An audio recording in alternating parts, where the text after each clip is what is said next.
여러분 안녕하십니까? 뉴스데스크 원주입니다. 비가 소강 상태를 보이면서 강원도에 내려졌던 호우주의보는 모두 해제됐지만 영서 지역에는 주말 동안 또다시 많은 비가 예보됐습니다. 강원지방기상청은 내일 0시부터 6시 사이 원주와 횡성 지역에 호우 예비특보를 내렸고 일요일인 20일 아침까지 강원 내륙과 산지에 30에서 80mm, 많은 곳은 120mm의 비가 내릴 것으로 전망했습니다. 지난 16일부터 많은 비가 내리면서 원주의 침수 우려도로 4곳, 영월, 세월교 2곳이 통제되고 있고 국립공원과 천변 주차장 통제도 이어지고 있습니다. 강원도는 이번 비로 정전이 1건, 나무 쓰러짐 34건, 낙석 5건, 토사유출 1건 등이 발생한 것으로 잠정 집계했습니다. 친윤계 중진 의원이자 강원 정치권의 핵심 인물인 권성동, 이철규 국회의원에 대한 압수수색이 진행됐습니다. 도내 정치권이 촉각을 곤두세우고 있는 가운데 두 의원 모두 즉각 반발하고 나섰습니다. 박은지 기자가 보도합니다. 김건희 특검팀이 국민의힘 권성동 국회의원 회관 사무실과 지역구인 강릉 사무실을 동시에 압수수색했습니다. 특검팀은 통일교와 건진법사 전성배 씨 등이 관련된 이권 청탁 의혹을 수사하는 과정에서 권 의원과의 관계를 파악할 필요가 있다고 판단해 압수수색한 것으로 전해졌습니다. 권성동 의원은 특검 수사를 받고 있는 윤영호 전 통일교 세계본부장이 지난해 6월 서울 세종대에서 개최한 행사에서 축사를 한 바 있는데 특검은 이에 대해 경위를 따져 물을 것으로 알려졌습니다. 해당 특검은 윤영호 전 통일교 본부장이 이권 현안을 청탁할 목적으로 김건희 여사에게 전달해달라며 고가의 샤넬백과 다이아몬드 목걸이를 건진법사 전 씨에게 건넸다는 의혹에서 시작됐습니다. 이에 대해 권성동 의원은 건진법사나 통일교와 어떤 관계도 없고 이번 특검은 전형적인 야당 탄압의 수단이라며 강하게 반발했습니다. 저는 소위 말하는 건진법사나 통일교 관계자와의 금품 수수의 사실에 대해서 전혀 아는 바가 없고 관여하거나 개입한 바가 없습니다.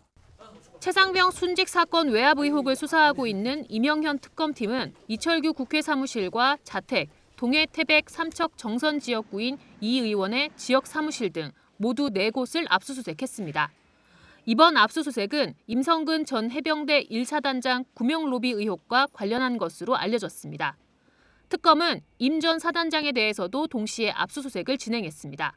이번 특검은 해병대 수사단 초동조사에서 임 전 사단장이 혐의자로 적시됐다가 이른바 VIP 경로 이후 혐의자에서 제외됐는데 이는 윤석열 전 대통령 부인 김건희 여사가 영향력을 행사한 것 아니냐는 구명 로비 의혹에서 출발했습니다.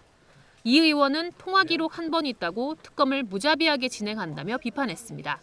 필요하면 해야죠. 필요하면. 네. 진실을 밝히기 위해 가지고 필요하면 해야 되고 또 협조해드립니다. 참고인지 저게 한다니까. 특검의 권 의원과 이 의원에 대한 압수물 분석 결과에 따라 강원 정치권에도 적지 않은 파장이 예상됩니다. 국민의힘 지도부는 특검이 명백하게 민주당의 칼로 전락해 국민의힘 의원들을 정치적으로 압박하고 있다며 강하게 비판하고 있습니다. MBC 뉴스 박은지입니다. 윤석열 정부의 의료계획에 반발해 전공의가 집단 사직한 이후 가장 큰 타격을 받은 건 공공의료입니다. 구인난이 심해져 의사들의 몸값이 크게 올랐고 그 여파로 임금 체불까지 발생하고 있는데요. 보건의료노조는 24일 총파업을 선언했습니다. 유주성 기자입니다. 코로나 사태에 돈 안 되는 굳은 일을 도맡아 하면서 재정이 악화된 공공의료기관. 코로나가 끝나면 사정이 나아질 줄 알았는데 전공의 집단 사직으로 다시 위기를 겪고 있습니다. 전공의 이탈로 전문의 의존도가 높아졌는데 한정된 인력풀 안에서 민간 의료기관과 경쟁적으로 의사를 구하다 보니 몸값이 치솟았기 때문입니다. 많게는 30%, 50%까지 오른 진료과도 있고 그러면 진료량이 그만큼 오르느냐 하면 그건 아닌데 임금비가 그냥 오르기 때문에 거기에 대한 경영 부담은 훨씬 더 많아진 거죠. 도내 의료원 소속 의사들이 요즘 받는 연봉은 3억 원에서 4억 5천만 원 수준입니다. 재정 여건이 악화된 상황에서 의사들이 더 많은 연봉을 받는 사이 간호사와 같은 동료 직원들은 임금 체불을 겪고 있습니다. 속초의료원에선 지난해 12월부터 임금 체불이 시작돼 현재 직원 130여 명에게 13억 원 정도가 체불된 상태입니다. 하지만 의사들에 대한 체불은 없습니다. 모시기 어려운 귀한 몸이라 일시적으로 체불이 생겨도 의사에게 먼저 돈을 지급해온 겁니다. 의사 같은 경우는 또 이렇게 체불을 시키면은 또 만약에 이제 이직을 하게 되면은 의료원에 또 의사 또 구인난이죠. 강원도는 추가 지원보다 의료원 스스로 자구책을 마련해야 한다는 입장이라 가까스로 임금을 감당하고 있는 도내 다른 의료원들로 임금체불 문제가 확대될 가능성이 있습니다. 속초의료원의 상황이 속초만이 아니고 강원도 5개 의료원한테 언제든 발생될 수 있는 일이라고 저희는 생각합니다. 예전에 경영상이 안 좋았을 때 발생됐던 일들에 대해서 보건의료 인력에 대한 처우 개선을 꾸준히 요구해왔던 보건의료노조는 임금체불 등을 이유로 오는 24일부터 산별 총파업에 돌입하기로 했습니다. 도내에서는 춘천 한림대 성심병원과 원주 영월 속초 강릉 삼척의료원, 적십자 혈액원 등에서 2천여 명이 파업에 나설 것으로 보입니다. 필수 인력은 남겨둔다지만 도내에서도 상당한 혼란이 발생할 것으로 예상됩니다. MBC 뉴스 유주성입니다. 미국이 특정 국가에 대한 상호관세 적용 가능성을 시사하면서 강원 지역 수출 기업들의 우려도 커지고 있습니다. 관세가 높아질 경우 가격 경쟁력이 떨어질 수 있기 때문인데요. 김도균 기자가 현장의 목소리 전해드립니다. 춘천에서 화장품을 생산하는 이 업체는 미국과 유럽에 제품을 수출하고 있습니다. 특히 미국 수출 비중은 5년 전보다 10배 가까이 증가해 현재 전체 매출의 절반을 차지할 정도로 성장했습니다. 그런데 최근 미국 정부가 우리나라에 25%의 상호관세 부과 방침을 통보한 뒤 평소보다 2배 이상 물량을 앞당겨 수출하고 있습니다. 관세가 적용되면 수익을 내기 어렵기 때문입니다. 사실 중소기업 입장에서 뾰족한 대책이 없는 게 현실입니다. 기업의 전체 영업이익과 맞먹는 수준이기 때문에 그 정도 관세 부담을 한다고 하는 것은 기업이 이익이 없다라고 판단하는 게 맞고요. 강원도의 올 상반기 기준 수출액은 15억 8천만 달러로 역대 최대 실적을 달성했습니다. 특히 미국은 강원도 수출의 최대 시장으로 수출액이 2억 3천만 달러가 넘습니다. 화장품을 비롯한 강원 수출 5대 품목에 증가세에 힘입은 결과입니다. 문제는 상호 관세가 현실화될 경우 강원 중소수출기업의 가격 경쟁력이 전반적으로 약화될 수 있다는 점입니다. 이미 물류비와 원자재 가격 부담이 큰 상황에서 관세 부담까지 더해지면 수출 업체는 물론 부품을 공급하는 다른 업체들도 연쇄적인 타격을 입게 됩니다. 미국 수입 시장에서 가격 경쟁 구도가 변화를 하게 되고 이로 인해 일부 한국산 제품 경쟁력에도 영향을 줄 것으로 예상을 하는데요. 생산 비용 절감을 통한 과세 기준 가격도 최소화를 해야 할 것이고 현장 기업들은 여러 국가로 판로를 다양화할 수 있는 실효성 있는 대책이 시급하다고 호소하고 있습니다. MBC 뉴스 김도균입니다. 아카데미 극장 철거에 반대하다 원주시의 고발로 재판에 넘겨진 시민들에게 징역형이 구형된 가운데 원주시의 행정을 규탄하는 기자회견이 열렸습니다. 더불어민주당 원주시 의원 일동은 실제 업무 방해를 겪었던 철거 업체조차 원치 않은 처벌을 원주시만 유독 요구해 반대 시민들이 징역에서 벌금형 처벌 기로에 서 있다며 시민들에게 무죄 탄원에 동참해 줄 것을 요청했습니다. 재판부에겐 권력이 아닌 정의를 지키는 판결을 내릴 것을 촉구했습니다. 최근 검찰은 아카데미 철거 반대 시민 24명에게 징역 2년에서 벌금 200만 원을 선고해달라고 재판부에 요청했습니다. 횡성군이 원활한 시가지 시설 관리나 재난 대응을 할 수 있도록 고정밀 전자지도를 구축했습니다. 횡성, 우천, 둔내, 공군, 안흥 등 5개 읍면 시가지 도시지역 30제곱킬로미터에 축척 1대1000 전자지도를 구축하고 국토지리정보원 국토정보 플랫폼에 공개했습니다.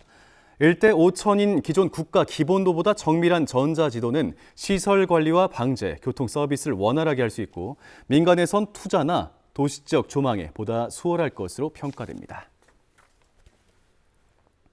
2025 원주 그림책 페스티벌이 오는 25일부터 다음 달 10일까지 17일 동안 남산골 문화센터에서 열립니다. 환경 보존, 마음의 휴식, 상대를 배려하는 마음 등을 주제로 한 전시와 연계 프로그램이 열리고 북유럽 그림책 일러스트 작가 6명의 작품과 국내 설치 미술가 2명의 상호 반응 작품 130여 점이 전시됩니다. 또 그림책 전문 도스 등 프로그램을 운영해 시민들의 관람을 도울 예정입니다. 축제 기간 북극별 모빌 만들기, 꽃과 곤충을 그려 자연도감 만들기 등 초등학생 대상 워크숍도 운영합니다. 춘천지법 원주지원은 학원에 다니는 아동들을 반복적으로 성추행했던 60대 운전기사 손모 씨에게 징역 6년을 선고했습니다. 손 씨는 지난해 1월부터 6월까지 원주의 한 학원 운전기사로 근무하면서 9살과 7살 자매가 차량에 타고 내릴 때나 차량 운행 중일 때 이들의 신체 부위를 만져 반복적으로 추행한 혐의를 받았습니다. 손 씨가 자신은 피해자들의 안전을 위해 피해자의 하차를 도운 것이라고 주장했지만 재판부는 이를 받아들이지 않았습니다. 재판부는 피해자들의 진술은 구체적이며 모순이 없고 손 씨의 범행이 피해자들의 건강한 성장에 부정적인 영향을 미칠 것이 우려된다며 이같이 판시했습니다. 공익 제보자가 신원을 공개하지 않고 변호사를 통해 제보할 수 있도록 강원도가 강원 안심 변호사 제도를 도입했습니다. 지난달에 제정된 강원특별자치도 공익제보 보호와 지원에 관한 조례에 따라 변호사를 통한 비실명 대리신고 체계를 도입하고 시범 운영을 거쳐 내년에 정식 도입할 계획입니다. 강원 안심 변호사 2명은 올해 말까지 공익 제보자를 상대로 법률 상담과 비실명 대리신고 수행, 보호조치 연계 등의 역할을 하게 됩니다. 산림청이 오는 12월 14일까지 전국 명품 숲길 50선 완주 인증제를 운영합니다. 명품 숲길 50선 완주 인증제는 건강한 여가 생활과 지역 관광 자원 활성화를 위한 참여형 프로그램으로 산림청이 지정한 전국 대표 숲길 50곳을 모두 탐방한 참여자에게 인증서와 기념품을 증정하는 방식으로 운영됩니다. 원주 중앙근린공원 숲속 둘레길과 선자령 등산로, 대관령 옛길 등 강원권에는 전국에서 가장 많은 15곳이 지정됐습니다. 전국교직원 노동조합 강원본부가 오는 22일 1심 구형을 앞둔 신경호 교육감의 책임 있는 태도를 촉구했습니다. 전 교조는 성명을 통해 반복된 불출석과 재판 지연으로 공직의 품위와 법의 권위에 깊은 상처를 남긴 신 교육감이 법의 심판에 정면으로 임하길 바란다고 밝혔습니다. 지금까지 뉴스데스크 원주였습니다.